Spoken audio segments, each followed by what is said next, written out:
నమస్తే. సామాన్యుడి చేతిలో సామాజిక అస్త్రం నెంబర్ 1 న్యూస్కి స్వాగతం. నేను రవీంద్ర. జోగి ప్రొడక్షన్స్ అద్దేపల్లి డైరెక్షన్. రాష్ట్రంలో సంచలనంగా మారినటువంటి నకిలీ మద్యం తయారీ కేసుకు సంబంధించి కీలకమైనటువంటి అంశాలు బయటకు వస్తున్నాయి.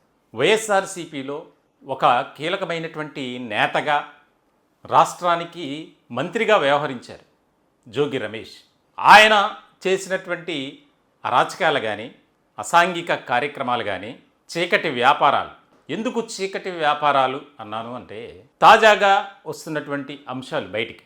అద్దేపల్లి జనార్దన్ రావు ఈ కేసులో A1గా అరెస్ట్ చేశారు అతనిచ్చినటువంటి స్టేట్మెంట్, అలాగే అతని ద్వారా సేకరించినటువంటి సాక్ష్యాలు, ఆధారాలు ఈ కేసులో చాలా కీలకంగా మారాయి. ఇటువంటి వ్యవహారంలో నాటకీయమైనటువంటి పరిణామాల నేపథ్యంలో జోగి రమేష్ అరెస్టు జరిగింది. ఇటువంటి సందర్భంలో అద్దేపల్లి జనార్దన్ రావు చెప్పినటువంటి అంశాలను పరిగణలోకి తీసుకున్నారు. చాలా కీలకమైనటువంటి అంశాలు ఒక్కొక్కటిగా బయటకు వస్తున్నాయి. ఎందుకంటే జోగి రమేష్ గతంలో మద్యం వ్యాపారం చేశారు. అటువంటి సందర్భంలో అద్దేపల్లి జనార్దన్ రావుతో ఉన్నటువంటి సాన్నిహిత్య సంబంధాలు 2019 నుంచి 2024 వరకు గుట్టు చప్పుడు కాకుండా జరిగాయి. ఎక్కడా కూడా అనుమానం రాలా. ఎక్కడైతే ఆ యొక్క రైట్స్ జరిగాయో, ములకల చెరువు రాయలసీమలో తంబల్లపల్లి నియోజకవర్గ పరిధిలో ఒక చిన్న గ్రామం. ఆ గ్రామంలో వీరు ఏర్పాటు చేసినటువంటి ఆ యొక్క కుటీర పరిశ్రమ, మనం ఆ పదం వాడచ్చు. ఆ విధంగా అక్కడ దాదాపుగా వేరే రాష్ట్రాల నుంచి తీసుకొచ్చినటువంటి కార్మికుల్ని పెట్టుకొని నకిలీ మద్యం తయారీ రాష్ట్రంలో ఎక్కడా కూడా అనుమానం రాకుండా, ఎవరికి కూడా తెలియకుండా ఒక కుగ్రామంలో ఏర్పాటు చేశారు డెన్ని. దాన్ని పర్యవేక్షణ అంతా అద్దేపల్లి జనార్దన్ రావు. ఆయన వారానికి ఒక్కసారి మాత్రమే అక్కడికి వెళ్తారు. అంటే జోగి రమేష్ చెప్పేటువంటి అంశాలు కానీ, ఆయన ఇచ్చే ఆదేశాలు కానీ, సూచనలు కానీ, సలహాలు కానీ అవన్నీ తూచా తప్పకుండా పాటిస్తూ అద్దేపల్లి జనార్దన్ రావు చేసినటువంటి ఒక కార్యక్రమం ఇది. ఇక్కడ ఎంత దారుణమైనటువంటి అంశం అంటే, రాష్ట్రంలో మద్యం అలవాటు ఉన్నటువంటి సామాన్య ప్రజలు ఉంటారు కొంతమంది, వారిని టార్గెట్గా చేసుకుని వీరు చేసినటువంటి దందా కోట్ల రూపాయలకు. ఇప్పటికే 2019 నుంచి 2024 వరకు లిక్కర్ పాలసీ మొత్తం అంతా వైఎస్ఆర్సీపీ అధికారంలో ఉన్నప్పుడు జరిగినటువంటి మద్యం కుంభకోణం తెలుసు మనకి. దానికి సంబంధించి ఇంకా కొంతమంది ప్రముఖులు జైల్లో ఉన్నారు. మరికొద్ది రోజుల్లోనే కొంతమంది వెళ్తారు. ఇంకా దాని మీద విచారణ సాగుతుంది. అనుబంధ షార్ట్షీట్లు దాఖలు చేస్తున్నారు. ఇంకా పూర్తి స్థాయిలో దానికి సంబంధించినటువంటి క్లియర్ కట్ అరెస్టులు జరగల. ఇలాంటి తరుణంలో ఈ వ్యవహారం బయటపడటం అంటే, వైఎస్ఆర్సీపీ రాష్ట్రంలో పరిపాలన సాగించకుండా ఏ రకమైనటువంటి అక్రమాలకు పాల్పడింది, ఏ రకమైనటువంటి అవినీతి చేసింది అనేది మనకు అర్థమైపోతుంది. పార్టీ అధినేతగా జగన్మోహన్ రెడ్డి, ఆయనకు తెలుసా తెలీదా? ఖచ్చితంగా తెలుస్తుంది. ఎందుకనంటే ఆయన సుప్రీంగా ఉన్నారు, పార్టీకి సుప్రీంగా ఉన్నారు. 2019 నుంచి 2024 వరకు రాష్ట్రానికి కూడా ముఖ్యమంత్రి. మరి వారు చేసేది తెలీదా? అంటే ఎవరిష్టం వచ్చినట్లు వారు వ్యవహరించడం, అధికార దుర్వినియోగానికి పాల్పడటం, మమ్మల్ని ఎవడరా ఆపేది అన్న చందంగా కొంతమంది నేతల తీరు. ఎప్పుడైతే 2024 ఎన్నికలకు సంబంధించి ఒక ముఖ్యమైనటువంటి అంశంగా మారింది, వారు చేసినటువంటి అవినీతి అక్రమాలు జనసేన ప్రతిరోజు ఏదో ఒకటి బయట పెడుతూనే ఉండేది. మీరు ఇదిగో ఈ డిపార్ట్మెంట్లో ఇంత అవినీతి చేశారు, కోట్లలో అవినీతి చేశారు అని ప్రతిరోజు నాదెండ్ల మనోహర్ ఆయన ప్రెస్ మీట్ పెట్టేవారు. వైఎస్ఆర్సీపీ ఇదిగో ఇలా చేసింది, రాష్ట్ర ప్రజలారా మీరు మళ్ళీ వైఎస్ఆర్సీపీకి అవకాశం ఇస్తే రాష్ట్రాన్ని దోచుకుంటారు దాచుకుని అని చెప్పేవారు. నిజంగా ఆయన అన్నట్లుగానే జరిగింది. 5 ఏళ్ల పాటు ఏ రకమైనటువంటి ఏ స్థాయిలో అక్రమాలకు పాల్పడ్డారనేది స్పష్టమైంది.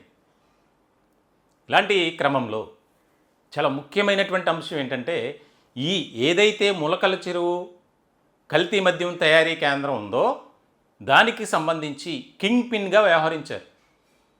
సూత్రధారి, పాత్రధారి ఇద్దరే. ఇద్దరితో పాటు తెలుగుదేశం పార్టీకి సంబంధించిన వారు ఉన్నారు. అంటే ఎప్పుడైతే ఎలక్షన్ టైంలో పార్టీలు మారినటువంటి వ్యక్తులు ఉన్నారో రాయలసీమ ప్రాంతానికి సంబంధించి ఇప్పుడు వారు క్షణక్షణం భయం భయం అన్న చందంగా ఉన్నారట, పరారీలో ఉన్నారట. కొంతమంది అయితే భయపడి మమ్మల్ని ఇప్పుడు అరెస్ట్ చేస్తారని.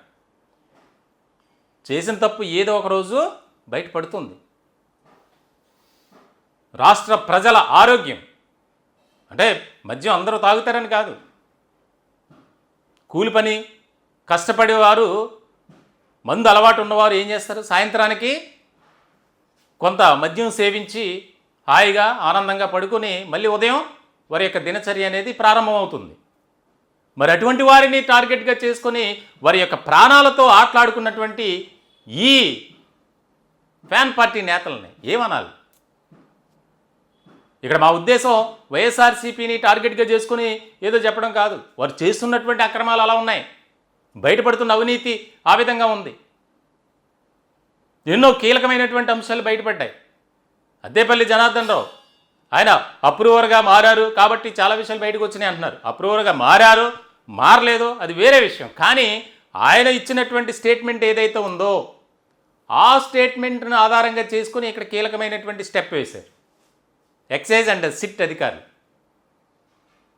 నేను ఎలాంటి తప్పు చేయలేదు, ఈ కేసుని సిబిఐతో విచారణ చేయించండి, నన్ను అరెస్ట్ చేస్తే చాలా రాష్ట్రం అగ్నిగుండంగా మారుతుంది, కాశీబుగ్గ వ్యవహారాన్ని డైవర్ట్ చేయడానికి ఈ అరెస్ట్ని చేస్తున్నారు. ఎవరికి అవసరం అండి? కూటమి ప్రభుత్వం ప్రజలకు పరిపాలన ఇస్తుంది, చేస్తుంది. ఒకవేళ వారు చేయకపోతే వచ్చే ఎన్నికల్లో ప్రజాక్షేత్రంలో మీకు పట్టిన గతే కూటమి కూడా పడుతుంది. మీరు వద్దన్నా కాదన్నా అది జరిగి తీరుతుంది. కానీ మీరేం చేశారు? రాష్ట్ర ఆదాయ వనరుగా ఉన్నటువంటి ఎక్సైజ్ డిపార్ట్మెంట్నే మీ గుప్పిట్లో పెట్టుకున్నారు. ఆ మొలకల చెరువు వ్యవహారంలో పాపం అక్కడ స్థానికంగా అప్పుడే కొత్తగా వచ్చిందంట ఆవిడ అక్కడికి, హిమబిందు అని, circle inspector CI excise department. ఆమెను మాత్రం సస్పెండ్ చేశారు. అంటే ఎవరికి బాధ్యత లేదా? ఈ వ్యవహారంలో ఇంకెవరు కూడా వారి పాత్ర లేదా? ప్రభుత్వం కూడా ఆలోచన చేయాలి. ఎన్నో అవినీతి అక్రమాలకు సంబంధించినటువంటి విషయాలు బయటకు వస్తున్నప్పటికీ దాని మూలాలు వెతకకుండా ఎవరో ఒకరినో ఇద్దరినో సంబంధం లేని వ్యక్తుల్ని సస్పెండ్ చేయటం, చేతులు దులుపుకోవడం, మా పని అయిపోయింది, పారదర్శకంగా మేము విచారణ చేస్తున్నాం. మొత్తానికైతే చాలా కీలకమైనటువంటి చర్చ జరుగుతుంది. రాష్ట్ర రాజకీయ వర్గాల్లో ఏ రకమైనటువంటి పరిణామాలు చోటు చేసుకున్నాయో మనం అర్థం చేసుకోవాలి, పరిశీలించాలి. ఈ అద్దేపల్లి జనార్దన్ రావు ఇచ్చినటువంటి స్టేట్మెంట్ ఆధారంగానే జోగి రమేష్, జోగి బ్రదర్స్ని అరెస్ట్ చేసినటువంటి సందర్భం. సిట్ అధికారులు, ఎక్సైజ్, వారి యొక్క బంధువులు, కుటుంబ సభ్యులు అందరిళ్లలో సోదాలు జరుపుతున్నారు. నేను ఖచ్చితంగా చాలామంది ఇంకా జోగి రమేష్ ఆయన అనుచరులుగా ఉన్నటువంటి వారిని కూడా త్వరలోనే అరెస్టు చేయబోతున్నారు అనే సమాచారం అయితే ఖచ్చితంగా ఉంది. అద్దేపల్లి జనార్దన్ రావు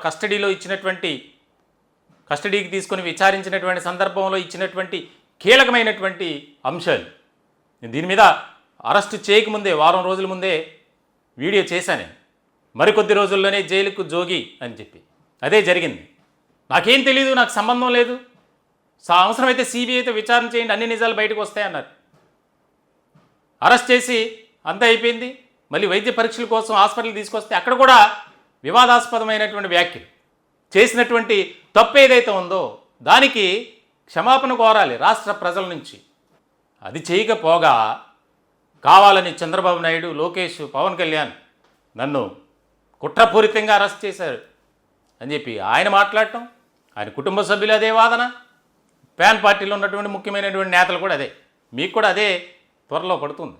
ఖచ్చితంగా ఎవరైతే ఎటువంటి అక్రమాలు చేశారో, ఎలాంటి అవినీతికి పాల్పడ్డారో వారందరినీ కూడా జైలుకి పంపడానికి కూటమి ప్రభుత్వం సిద్ధంగా ఉంది. దానికి సంబంధించి ఒక్కొక్కటిగా వెలుగులోకి వచ్చేటువంటి అంశాలను అన్నీ కూడా సమగ్రంగా మూలాలను వెతికి విచారణ చేస్తుంది, దర్యాప్తు చేస్తుంది. ఈ యొక్క ఏదైతే మొలకల చెరువు వ్యవహారానికి సంబంధించి మరికొద్ది రోజుల్లోనే మరొక కొంతమంది కీలకమైనటువంటి ఫ్యాన్ పార్టీ నేతలు అరెస్ట్ కాబోతున్నారు అని చెప్పడంలో ఎలాంటి సందేహం లేదు.